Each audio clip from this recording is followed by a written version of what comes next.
Why did climbers decide to have fun specifically in the mountains? How old is the world's oldest mountaineer? What are the strangest things climbers have ever discovered up there? And where are the most unusual places to climb? Let's find out. Guinness World Records. Most ascents of Mount Everest.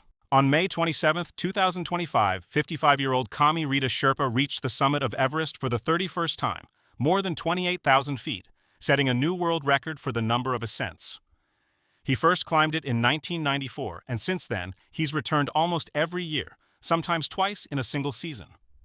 The first person to climb all 8,000-meter peaks, on October 16, 1986, Italian mountaineer Reinhold Messner became the first person to conquer all 14 8,000ers, mountains rising above 26,200 feet, finishing his quest with Lhotse. These peaks are considered the ultimate test in mountaineering, far more dangerous than the 7 summits, since they rise into the death zone above 24,500 feet, where the human body deteriorates rapidly, even with oxygen. Most ascents of K2 without supplemental oxygen. Mingma Gyabu Sherpa from Nepal, born 1989, holds the record for the most climbs of K2, 28,200 feet, without oxygen. In 2018, he summited both Everest and K2 within just 61 days. He also took part in the first winter ascent of K2 in 2021 and received Asia's Golden Ice Axe Award. The oldest mountaineers and climbers. At 86 years old, Spanish climber Carlos Soria became the oldest person ever to summit an 8,000-meter peak when he reached Manaslu, 26,781 feet, on September 26, 2025. He broke the record of Japanese alpinist Yuichiro Miura, who climbed Everest at age 80 in 2013. For Soria, this was his second successful climb of Manaslu. The first was in 2010, without oxygen at age 71. He has conquered 12 of the world's 14 8,000ers, and remains the only person to have climbed 10 of them after turning 60.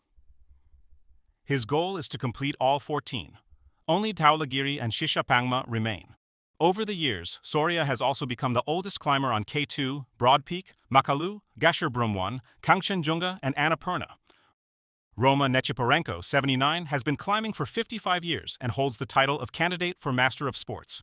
She's conquered every local 5,000-meter peak, competes 5 times a year, and continues to lead groups of beginners. Climbing, she says, keeps her body strong and her mind sharp, even after surgeries and fractures. Roma believes that climbing is possible at any age, and plans to keep doing it until she turns 100. At 102 years old, Japanese mountaineer Kokichi Akuzawa became the oldest person ever to climb Mount Fuji, officially recognized by the Guinness World Records.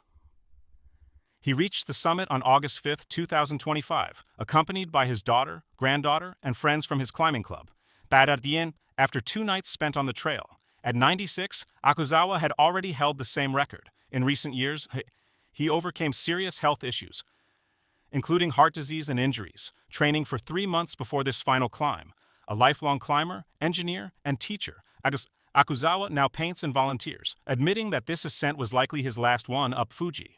On June 28, 2013, the 100th anniversary of the first ascent of Denali, Tom Choate became the oldest person to summit Denali, at age 78. He climbed the Alaskan peak several times over 5 decades, in 1963 and 2013. The most unusual climbing spots. Not all ascents happen on famous peaks. Some climbers search for a challenge where no one expects it. In Norway, they climb icy cliffs over fjords where the cold wind can rip helmets off their heads. In Spain, they scale vertical walls inside abandoned quarries. In the United States, urban climbers freeze solo skyscrapers, filming themselves until the police catch up. And in China, one man made history when he scaled a fragile bamboo structure built for a festival, a symbolic mountain. Thousands watched as he climbed. The Naked Climber. An American man conquered a dangerous cliff, completely naked, without ropes or gear. 29-year-old Austin Howell, a climbing coach from Atlanta, decided to run an experiment to challenge people's ideas about how difficult climbing really is. He chose one of North Carolina's most dangerous routes, Dopey Duck, an area known for rattlesnakes, and climbed it without any protection, wearing nothing but a hat.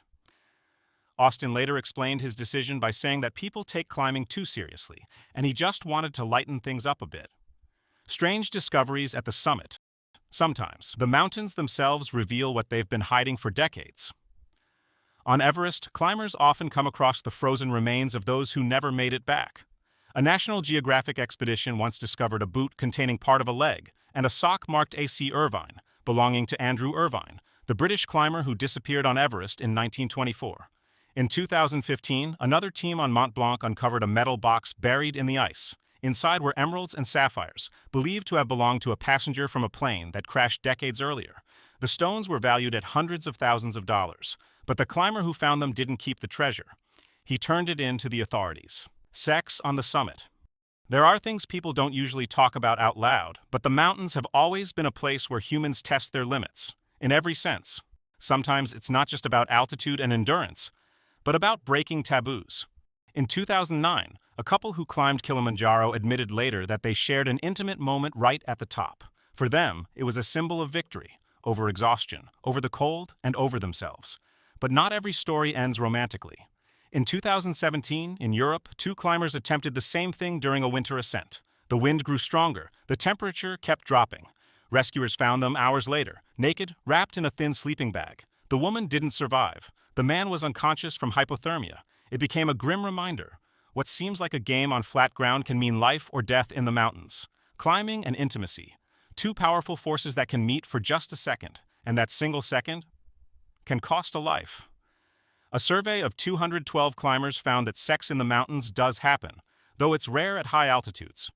Most respondents reported experiences below 15,700 feet, and two even claimed over 21,000 feet. But another survey, by Alpinist magazine, revealed a darker side of the climbing world. Between 40 to 47% of women and 9 to 16% of men reported experiencing unwanted touching, kissing, or verbal harassment, and 3% said they'd been sexually assaulted. Most victims were women. Most offenders, fellow climbers or partners. Want to know more? Ask your question. I'll make a video about it.